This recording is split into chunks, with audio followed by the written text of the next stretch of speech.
J-House.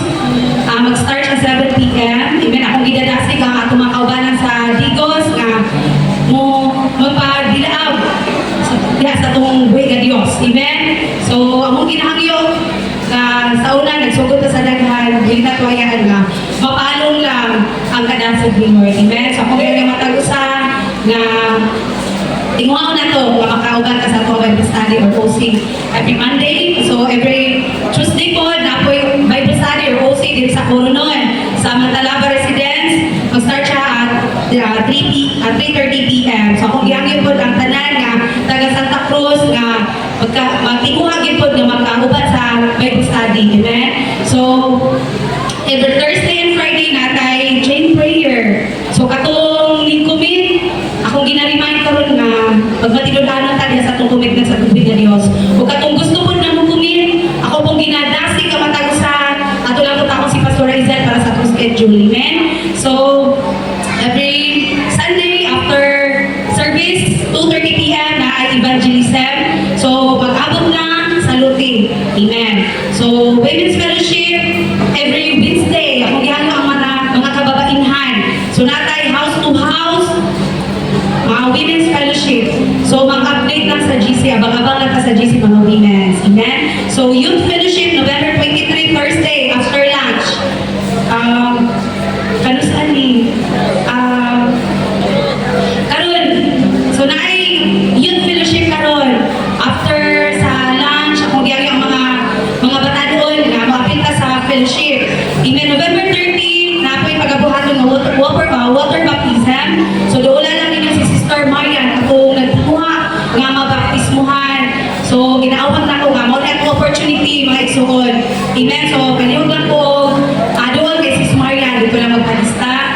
And lastly, November 28, Friday, natay shooting or baba, ginadasig na kong matagusan among appeal. So, dito ni siya sa J-House, pinabuhaton. Amen. So, akong yan ang matagusan, pagpanindog, alam sa ito ang closing prayer. Yes, O God, dalagon ang unahanan ng mga Diyos, kalutat natin ang kapasiguran, Lord God, ang mukang daidun, Lord God. Salamat, Lord, sa panalangin, ang nadawat, karong kabuntagon, Lord God. Lord, ang mong tipigan, Lord God, ang mga pananahon, Lord, ang mga deklarasyon, ginong agibuhian, Lord God. Salamat, O Diyos, ang tanan na nakadawat, Lord God, mabuhong yun, Lord, sa imong pagkamataro, sa imong pagkamatinudanan, Ginoo. Lord, ang pag-ampugan na, ibuhok simana, Lord God, na maghiya ka sa matagusan, Lord God. Dili na kay karon lang, Lord, kung ito ang kadasig, Lord God. Kung dili, Lord, magmabitin, Lord God, nasa ibuhok simana, Lord, imugin ko ba ng Ginoo. Lord, nabangin ni God, magkinabuhi, makahatag kay mayaan niya kay mo, Lord God. Lord, sama na mga casting, Lord God, kay imugin ko, Lord, na sulayan ni mo, Lord, ang pagtuho, Lord God, ang pag-ampo, Ginoo, nga likuno ni mong matagusan, Lord God. Kay ikaw man, Lord, nagmadinahugon, Lord God, kami usab, Lord, mahimong madinahugon, Ginoo. Salamat sa pag-iya sa matagusan, Lord God. Tipigin si Lord, Lord God, ang mga kadaugan, Lord, ang kadasig sa matagusan, Ginoo. Lord, bisan pa man sa food, ang pagkasaluhan, Ginoo. Salamat, Lord God, sa mga magdihantagon, Lord God. Lord, nga nag-prepare, nag-provide, Lord God, nag-timuha, Lord God, na makimaya ka karupat, Ginoo. Panalangini, Lord God, at tanambuhan sa mga kamot, Lord God, sa mga kaubanan ng Diyos. Ikaw din magabalik, tilok-tilok, siksik, liglig, ang mga maapaw ng mga panalangin, Lord God.